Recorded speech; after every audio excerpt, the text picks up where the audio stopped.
Thai tea, the must-have treat on a Thailand trip. Hi, this is Rick from Aerista. Today I would like to show you how to make the taste of Thailand with Aerista. So let's start. Thai tea has a unique orange color and exotic taste. It is made from mixing really strong tea with spices, evaporated milk, condensed milk, and sugar. Here are the ingredients for making Thai tea with Aerista. This Thai tea mix contains spices such as star anise, tamarind, and others. Compared with evaporated milk, condensed milk is sweetened and is much thicker. Put the Thai tea mix into 2 tea pouches for easier handling. Add water and tea pouches into the brewer. Select a strong program and press start.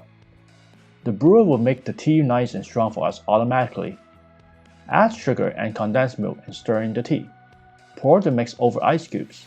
Add in the evaporated milk and stir well. And here it is, the exotic tasting cold Thai tea. Be sure to subscribe to our channel so that you won't miss our Aerista videos and recipes. Cheers and have a great brew!